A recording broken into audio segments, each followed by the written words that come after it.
Yeah, it says meeting is now streaming on live Facebook. Yeah. Okay.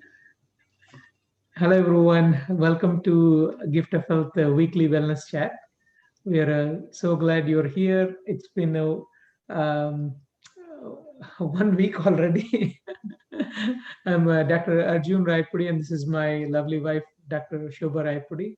We're both board certified lifestyle medicine doctors and co founders of Gift of Health, where we are helping people to reverse chronic disease, get off medication treadmill, and lose weight and keep it off uh, with food as medicine and lifestyle as medicine. Yes. So today, Yeah. And every week we bring different people, guest speakers, and experts to either talk about lifestyle medicine and touch upon different topics and on different health-related topics, I would say.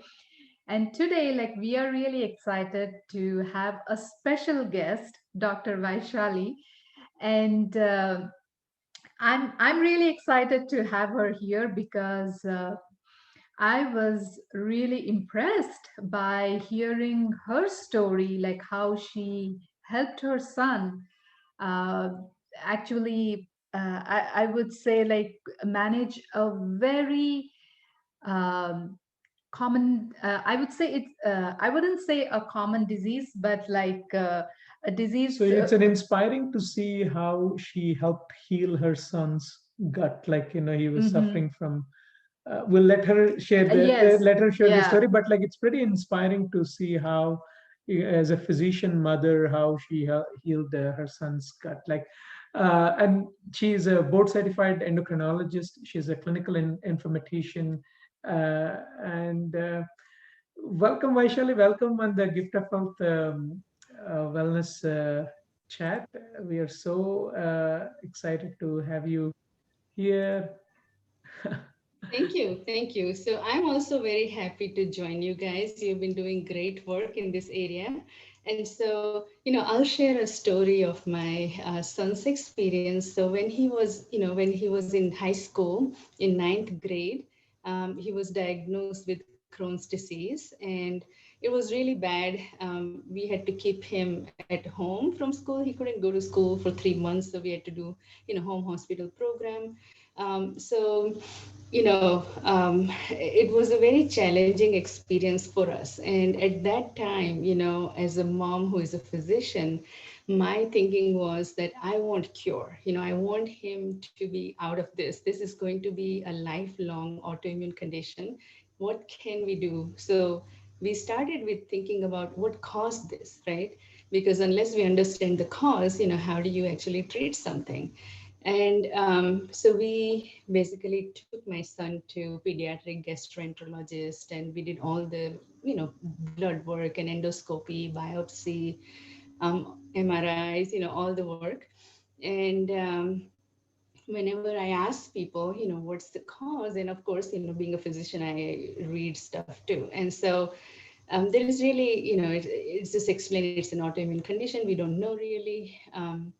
And I felt that, we are Indian in origin, and, our home cooked food is always the main place, main go-to food for us. We go out and eat outside, but not too much, maybe once a week or even less.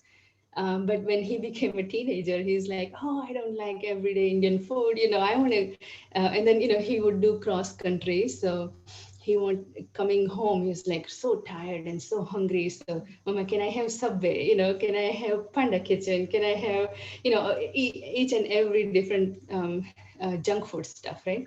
And so I would think that, well, he's very hungry. He had a lot of exercise. I'll just get him something now for snack, and once we go home, I'll have time to cook, and we'll then have proper dinner. But so when the Crohn's happened, we were thinking that that's something that has recently changed. We never used to eat out and had so much junk food, Taco Bell and all kind of fast food restaurants, we went to. And so um, this is a GI tract which is inflamed, right? Inflammatory bowel disease means the GI tract is inflamed. So what are you putting in your GI tract every day, 3 to 5 times a day? It's food. So how can we think that the food has no influence there, right? And so that's where we started thinking about it. So we asked the gastroenterologist, what kind of food should we give him? And they're like, it's fine. He can eat whatever regular food you're eating. There is really no major interaction there. In the acute phase, they said, yeah, maybe we could do ensure diet, meaning he only drinks ensure for like 15 days, and then we can start to get him back on diet. There was a few periods like that, but for overall, just eat whatever. And I felt really that no, food has to have a major influence here, because we were looking at our 7 generations in past on both sides, my side, my husband. Is there any autoimmune condition? There was none. So I was like, how can this be, right? There has to be environmental factors here.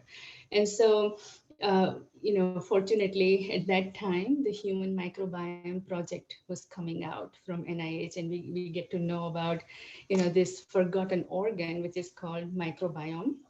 And it's really interesting. I don't, I mean, some of the people who are listening to this may know, but I'm going to address like more common population. So microbiome is basically, there are trillions of bacteria, fungi, and viruses. They live in our GI tract. So for each human cell in our body, we have 1,000 cells. We have like 9 cells of microbiota, right? So we are actually more microbiota than human. So, and then, the human cells are bigger, and these cells of viruses and, other organisms, they're much smaller. So their nuclei to cytoplasm ratio, if you consider that, there is microbiome genome is 1,000 times more than human genome in our body. And another thing too that I learned, which was very helpful, is that food is the biggest epigenetic modifier. Meaning, let's say even if someone has some genetic conditions, right? But our 98% of DNA remains, not expressed at any given time. So only 2% of DNA gets expressed, and the protein formation starts from there. So which part expresses is where the epigenetic modifiers work. And food is one of the biggest ones. So if you could change your food, even though there may be a genetic component to it, it can still help. So we basically talk to researchers all over US, obviously my son's doctors, and we came to conclusion that the food will have a major impact through the modification of microbiome. And so, but at the same time, my son's, all the investigations were going on, and, we did the biomarkers, which look at some of the fungal biomarkers, which predict how severe Crohn's is going to be. And just, going back a few steps, when I was in medical school and I was reading, Harrison's medicine textbook, right? And you look at Crohn's, I mean, I was studying Crohn's, and I was like, you could have manifestation from, like mouth to anus, and, anywhere else in the body. And so I was thinking, this is the worst disease. If there is one disease that I don't want to get, is this one. And then I was like looking back, and I'm like, you know what, this is the disease that comes in, across me as something I must handle, right? Because it's my child. And so it was very interesting. So we said, So, Vaishali, yeah. can you tell, like, at that time, what symptoms your son was experiencing? Like, for our listeners, like, who are not Mhm. aware of Crohn's disease, can you just, Correct. yeah, touch Sure, base? sure. Yeah. Yeah, so he, it started with loose motion, right, diarrhea, Mhm. and then it got really bad. So after every meal, he had to run to restroom, and then he started having bleeding as well. He had Hmm. so much back pain and just general fatigue, just And that not must be feeling really well. tough, like as a teenager in a ninth grade. Correct, That's, definitely. yeah. Yeah. Hmm. Yeah, and in fact, I mean, he was so active. Like, see, the reason it got so bad is because he was doing cross country. And so we felt that it's because of runner's diarrhea that he's having. Mm. And so the mechanism of runner's diarrhea is that, when you're running so much and you're expending all your energy, then sometimes the blood gets more drawn to the lower extremities because it has to work hard, right? Then the GI tract may have a little, very mild degree of ischemia, and that's why people develop runner's diarrhea, and then it goes away. So we felt that, because he's doing cross country, it was first time, he was in ninth grade, he came into high school, joined all these teams, for sports. That was the reason. So we really didn't do too much, but until it got really, bad, and we're like, no, there has to be something else going on. We need to investigate this. So yeah, so those were his symptoms, and backache was another thing that, Mm. because of there's so much inflammation in the body, then it kind of starts to affect other aspects as well. Mhm. So at that point, we were advised that he should be started on biologics, Remicade or methotrexate, some of the immune suppressants. Um, and we felt that, if the food has a major impact, we want to work on that first. So we did start him on medications like anti-inflammatory medications, but not necessarily biologics. It's like acetyl salicylic acid and other non-steroidal, as well as some of the budesonide, the steroidal medications as well. But we didn't yet go to immunosuppressant. Yeah, so Um, just to simplify for our listeners, right? Like this, Crohn's disease is such a difficult thing to treat, and you're mentioning biologics and methotrexate. These are commonly prescribed for Crohn's, but these have so many side effects, and that's what you're trying to avoid, right? Like so. mhm. Yeah, more than that, I think the medications, can Mhm. be managed well because we Yeah. know, the good and bad parts of it, so we can watch out for if there are any side effects. The more important thing for me was to get to the cause of it. If it Mm-hmm. is the food that's incited this whole thing, then we need to correct that first. So Mm. we were not completely opposed to it.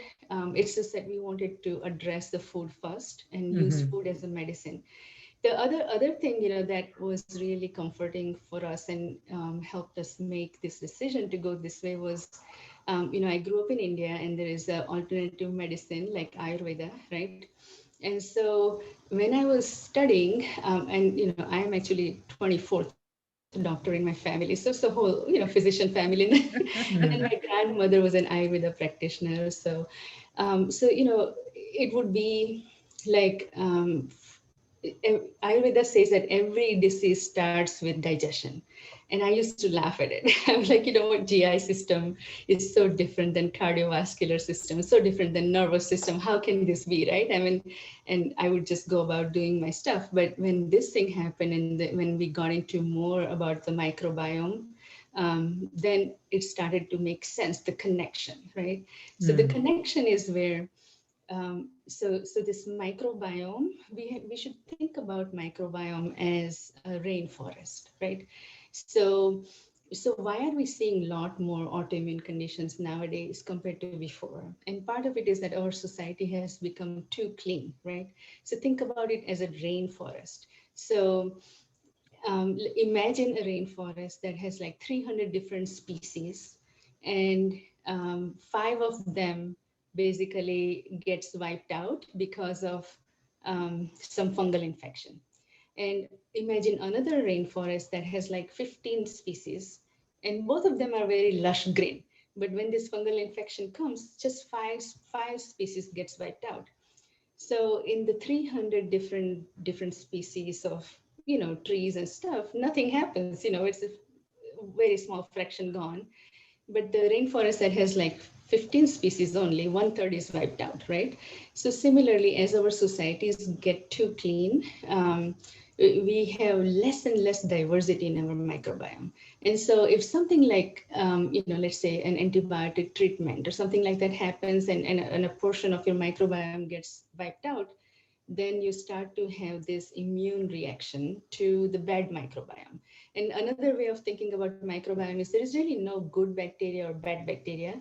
In any given society, you have, some bad people too, right? But then there are so many good people, like, the police and, other law enforcement, that it's all controlled, and the whole society keeps going on just fine.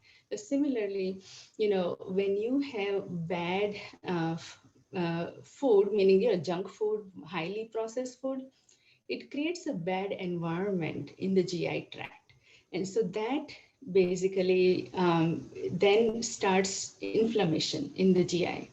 And that leads to undigested foods there, which gets presented to the blood, and there is an antibody formation.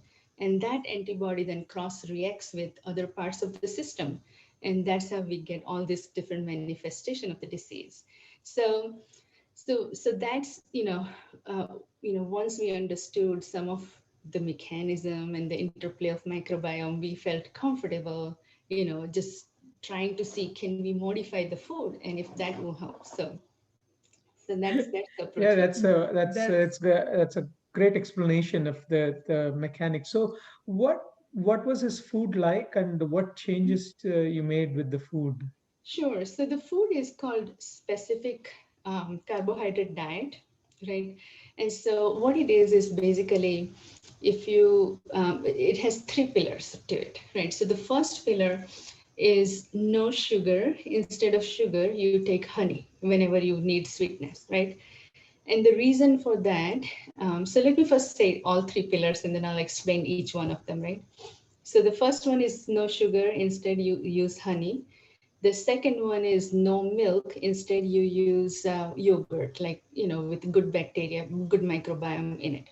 And the third pillar is no grains. Instead, you use nuts for a period of time. And so now let me go into each one of this. So this is called specific carbohydrate diet, and Elaine Goschald wrote a book on this, and it's available on Amazon or whatever, any book selling website. It was really, really helpful book. So now let me explain each one of this. So, the no sugar, but instead use honey. The reason is sugar is a disaccharide, meaning it has two molecules. So it's sucrose and glucose. So that's a table sugar. Um, Now, when you have inflammation in your gut, right, there is mucus formation. And that mucus is sort of on the top layer of the intestinal epithelial cells. And there is a brush border, right, on intestinal epithelium. So that's where there is disaccharide enzyme that works, at that point. Now, if you have mucus on it, then that enzyme cannot work effectively. So there is undigested sugar if you just have table sugar.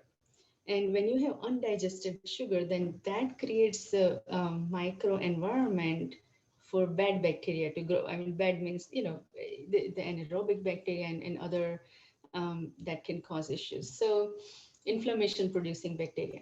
And so honey is a monosaccharide, right? So it's just fructose. And so if you take honey, then you don't need to worry about whether that disaccharide enzyme is working or not.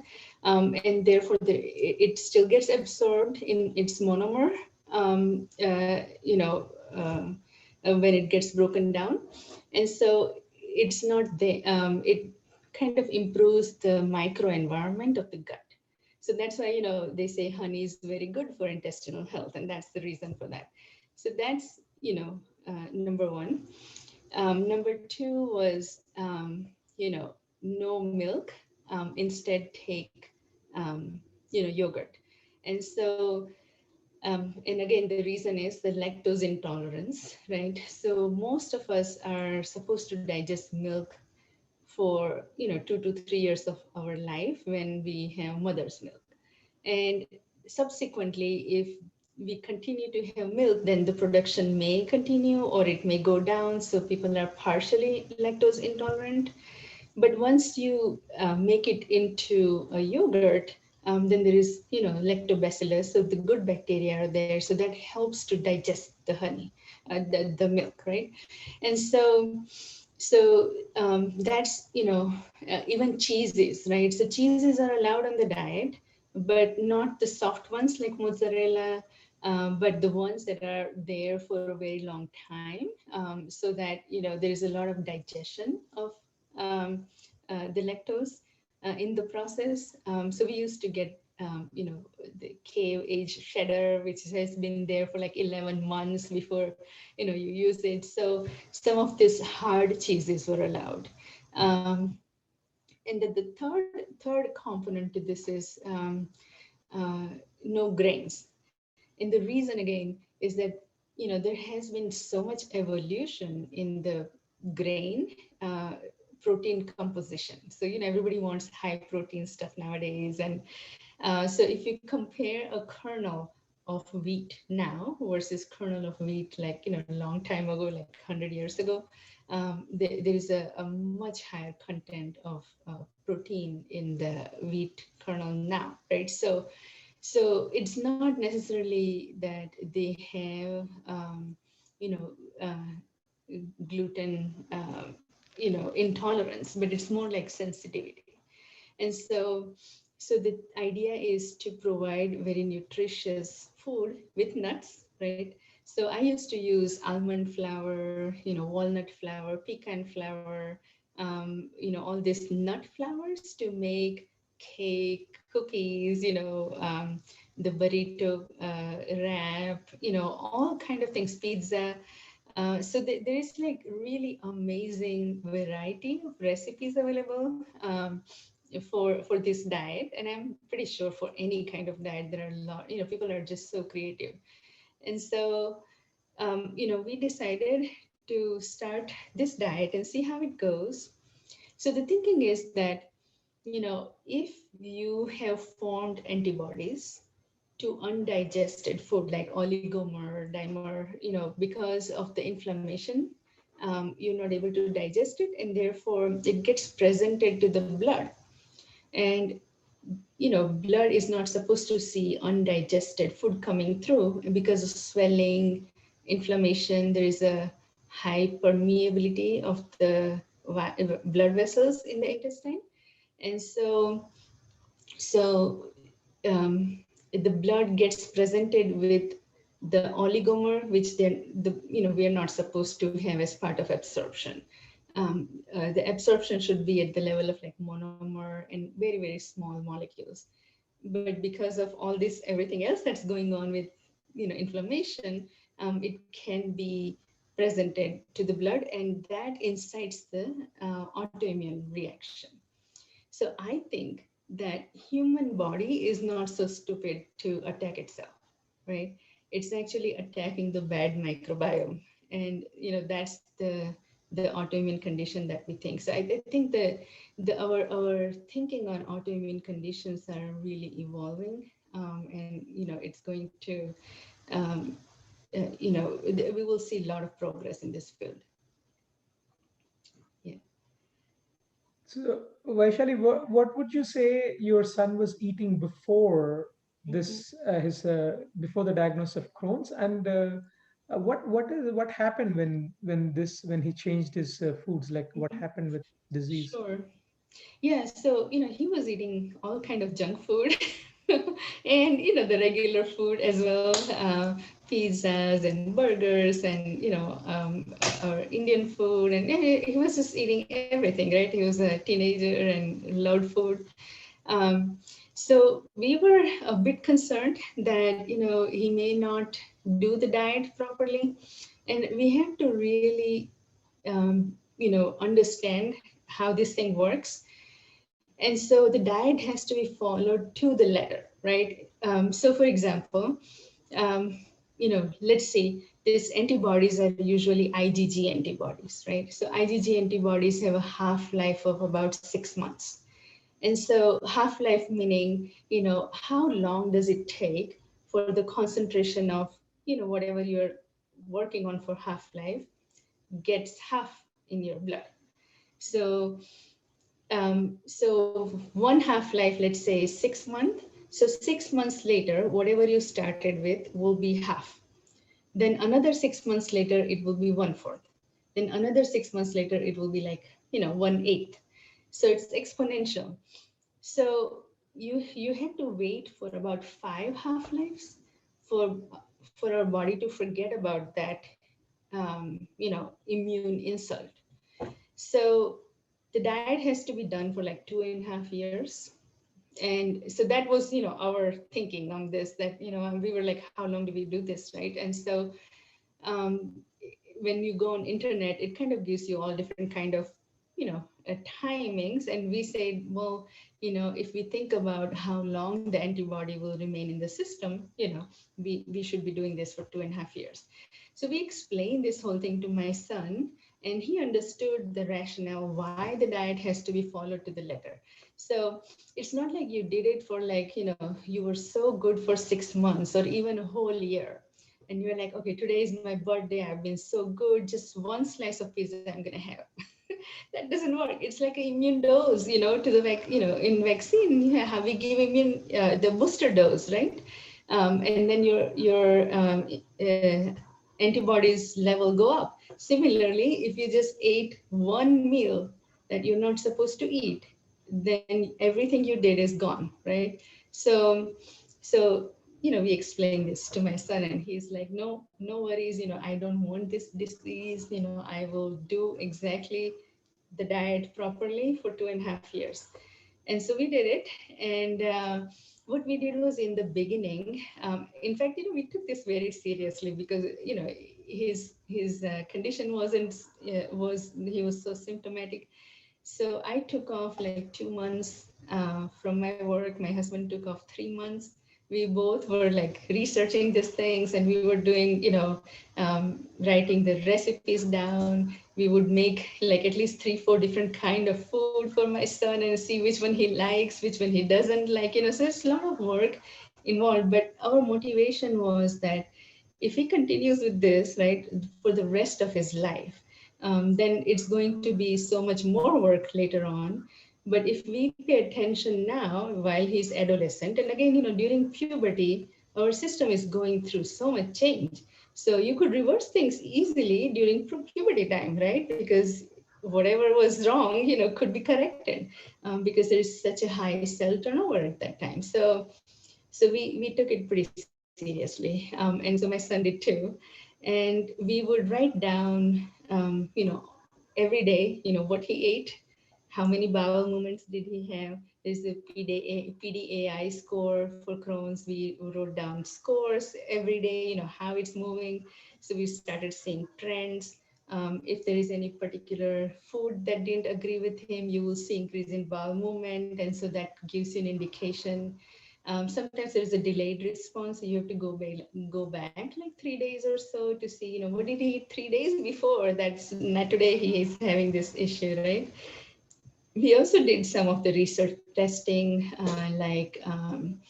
you know, there's a food sensitivity profile from different labs. And right now there isn't anything FDA approved. And so right now I haven't really checked in last few months, but at least when we were doing this, there was really nothing approved. So it was more research basis. So there were some tests which were not useful, but then there were some tests which were really useful. So all that you have to think about. But I have to say that within 6 to 8 weeks, we saw clear change in his symptoms.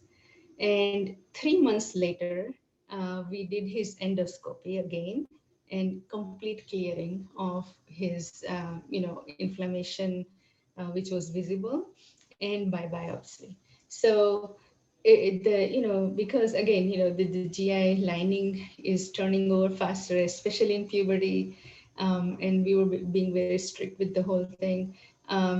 So yeah, we were also doing all the, the endoscopy and all the other work as well. Um, and 2.5 years later, we slowly restarted normal food, which he tolerated fine. He couldn't tolerate rice for a while though, but we were able to, give all other kind of foods. And then he went to college, He ate everything in college. He's 7 years out now, no return of symptoms or anything. So, I think this approach worked. Yeah. And subsequently, there are quite a few of his friends at college, right? They also had similar symptoms. And so I've been treating those kids as well. That's wonderful. Like, what a fantastic journey if he had. Like, this Crohn's is one thing that I see in my practice a lot. And the patients are put on uh, the anti-inflammatories, and if doesn't work, then immunosuppressants. And as you know, like a lot of complications, as you mentioned, like Crohn's is one disease that you don't want to get, like Yes. the whole, it involves from the mouth to the bum, Right. anywhere. And but to heal with uh, lifestyle, heal with food, changing food, it's just amazing, inspiring. Uh, yeah. And like you also had like some Oh patients yeah, I had many. Yeah, with yeah. Crohn's, and like when they changed Yeah, to. so with in my practice, like we are putting people on a whole food plant-based diet. Mm-hmm. Whole food plant-based diet, simply uh, fresh foods with plant-based ingredients and very little processed food, and keeping off of dairy products and meats, Mm-hmm. and has seen remarkable results. Like people Mm-hmm. who were on these medications for Crohn's for like decades, coming off within a few weeks.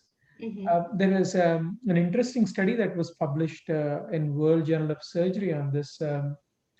It was like uh, people who followed a plant-based diet versus no changes in diet for the management of Crohn's disease, and people who stick with the the healthier eating pattern, there was 92% less disease even after 2 years.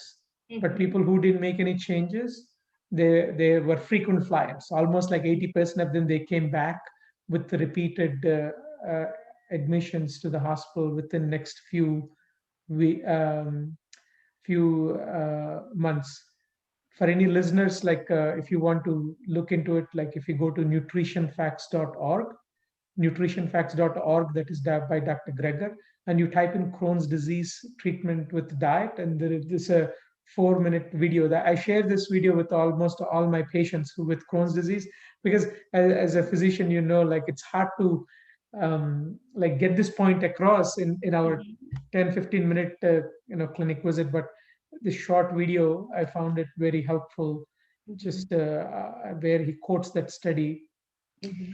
And also like he also brings an important point which you mentioned, like epigenetics. Like food is a very important modifier, and like when we modify the food or when we change the food, like we can also take care of the disease. So by like changing to whole food plant-based diet, like how that is modifying Yeah. uh, the genes and like expression of the genes mostly. Yeah. Yeah. So Mm-hmm. you mentioned like during the journey, like how you and your husband were researching and coming up with this, and you are at Hopkins, one of the best centers in the world, the medical centers in the world, and the recommendations from the specialists that they would that who were treating your son was the other approaches, like the Mm-hmm. immunosuppressives and the biologics. So how did you like you know that's a challenging situation, right? Like Yeah. when you Yeah. So how did my you deal with that? right. So my husband actually worked at Hopkins, and so we kept the GI doctor in the loop, and we shared the microbiome research with him, and so he was open to it. The people there are quite research oriented as well, so it was a supportive. That's great. Yeah, Yeah, wonderful. Yeah. yeah, but they did this fungal biomarkers, and they said if we don't treat this now, because he was supposed to be an aggressive one, so he may end up having surgery in next 1 year or so. And so, it was really that bad. So we were quite scared also, but we wanted to see that, what, we gotta take care of the cause first before we try to control the symptoms. And so that was the main reason why we chose this way. And this also inspired me to become a clinical informatician, right? So that's where I felt that, look, this is such a good response to uh, and I felt that our approach was pretty scientific, but there is really not that much data out there about this, right? And so it's extremely difficult and expensive to do clinical trials. And so I wanted to learn more about how can I help get more data on this, different approaches, I would say, to the conditions, so that we can learn from these experiences, because if it's just one family at a time, each one will have a great response, but then, we all of us don't benefit from it.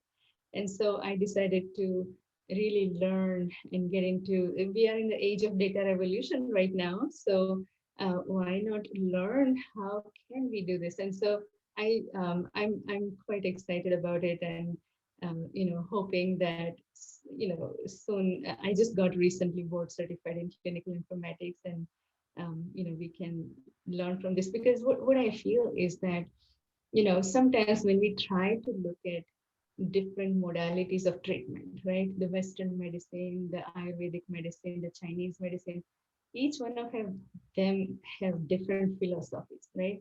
And so just doing things one way doesn't always work. We gotta look at things in a more integrative way. But there is really no good data to one approach or other. How is so you mentioned whole food plant-based diet, and I was talking about specific carbohydrate diet, which is also whole food diet basically. So I feel like rather than what we are eating, which is important, I think more important is in any particular diet what you're not eating, right? So all the processed food is out with both diets, right? So that's where there is like a big difference already. Sugar is usually very very less or not at all. In the specific carbohydrate diet, you can eat sugar, but only very specific kind, right? So like honey, like monomers. Um, so I just feel like, we need to really figure out, like with each condition, what kind of diet works, right? One size not always fits everything. Um, and I've seen that this particular diet work in some conditions, but not in all. But I've also seen other diets, like GAPS diet works for very well for schizophrenia or depression, anxiety, because 90% of the chemicals that affect our brain are formed in our gut. And basically microbiome's job is to create these different chemicals or enzymes that help with digestion in our gut. And so there is a big interaction there, but we have to really study this further and see, what are the components of the diet that are really effective for one condition versus other. So for the IBD, or the inflammatory bowel disease, this one is a pretty well-known diet. So I don't know if I can show you some. I can share my screen. Vaishali, there are a couple of comments and questions from Sure. the listeners. Uh, uh, like Dr. Shekhar, like he's saying, glad your son is doing well. What was the extent and severity of the disease when he was diagnosed? Yeah. You said So they're pretty severe. yeah, I Or, mean, his symptoms were, bad enough that he couldn't go to school for 3 months. We had to do home mm, hospital program, and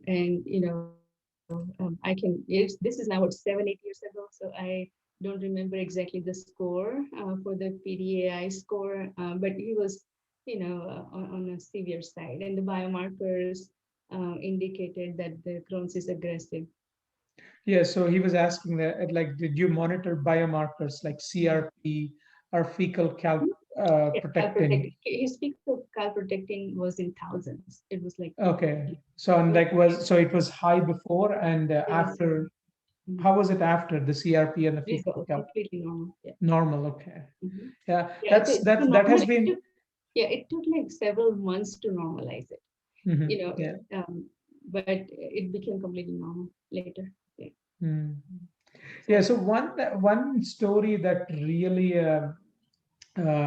comes to my mind when we talk about Crohn's is like this patient I had, like she was in 60s. She already had two surgeries for mhm, Crohn's, and she has seen three surgeons and three gastroenterologists in her lifetime over 3 decades with Crohn's. Um, then she like she lived somewhere and she moved to this region and she saw me in clinic, and then she was having quite a bit of Crohn's related symptoms, and did a colonoscopy and the disease was active. So we I suggested the plant-based eating, and she was reluctant to the extent that she has many people like with mhm, Crohn's who especially had for a long time. They have tried many things before they mhm, see us. So but she decided to give it a try, and uh, she came back for a follow-up visit 2 months later, and she didn't she came to the clinic, but she wouldn't look at me. She would like look around and look away. Why? I was like, is everything okay? And like, your stupid damn diet, it really works. She's like, she was hoping it doesn't work so that like she could continue to eat her meats and all kinds of foods that she was eating before. But mhm, she had before she changed her lifestyle. She had to plan her even trip, like mhm, where is the next bathroom that she could go mhm, to. uh, from where we live, St. John's is the big city, like 3 hour drive. She had mhm, to stop like 2 or 3 times before, and after she changed her diet, she's able to go for those 3 hour 4 hour trips without worrying about mhm, when she has to find her bathroom next. So mhm. Yeah, it's quite amazing, right? The it power is. of food and lifestyle. But Yeah. many of us, most of us, don't realize. We know food is important, but we don't realize how to what extent that food really impacts our health. Yeah, definitely. You got muted, Vaishali. You have unmute. Yeah, Okay. so yeah, no, definitely. This food is so powerful. One thing I would say that there are again. I think I totally believe in the plant-based, and I've been vegetarian all my life. And now, yeah, I think I'm like 95% vegan. I'm getting there, What? but See, what really excites us is not more the, as you mentioned that what we eat is important, but what we are what leaving out is also Yes. more more important. Like important, Yeah. so, right? Yeah. leaving the meats out.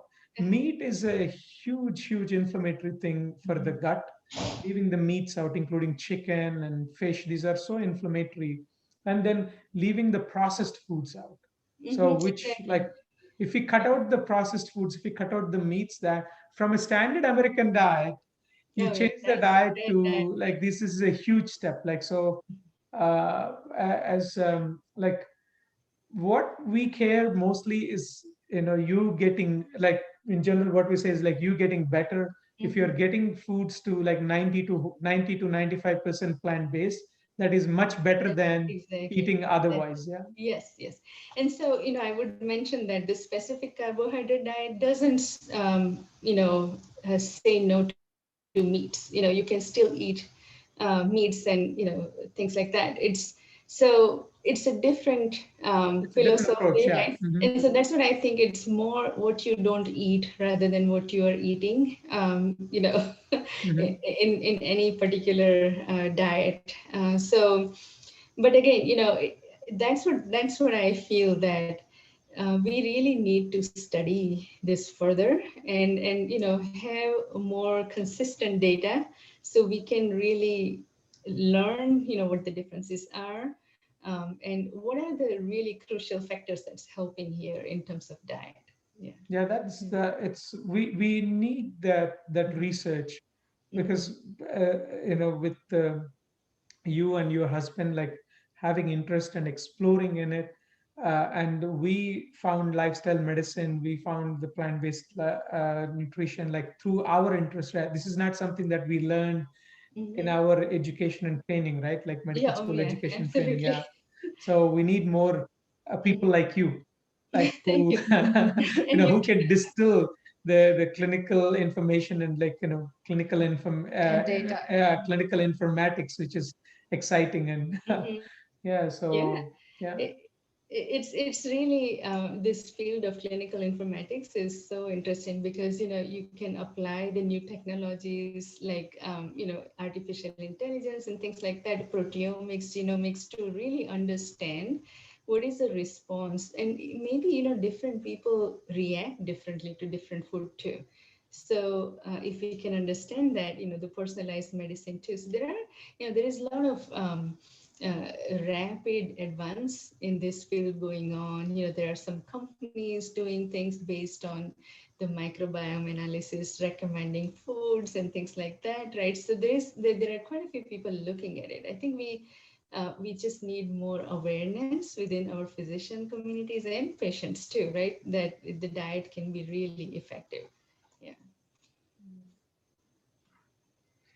Excellent. Yeah. Yes. Well, Vaishali, thank you so much for joining us and sharing your valuable time and sharing your son's inspiring journey. Our viewers loved it. They're sharing like their thank yous and yeah. So thank you Great. so much. Thank you.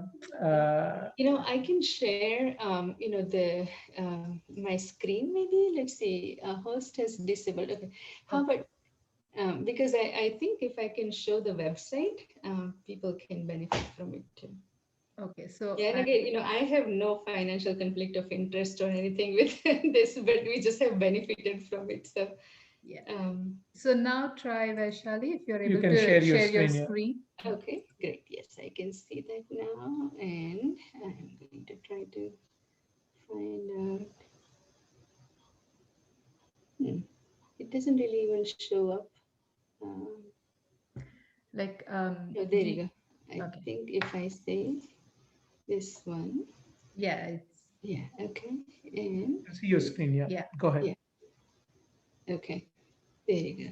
So it says breaking the vicious cycle, and this is the book, and this book is available in many different bookstores, and that's only like what, less than $20 investment basically you have to do, and it's a very simple small book.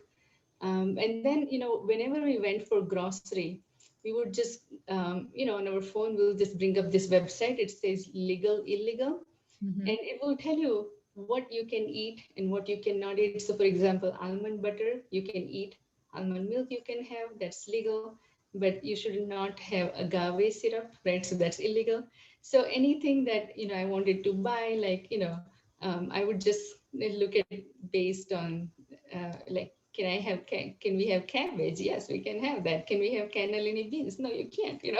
So this is basically a community of people who have helped them their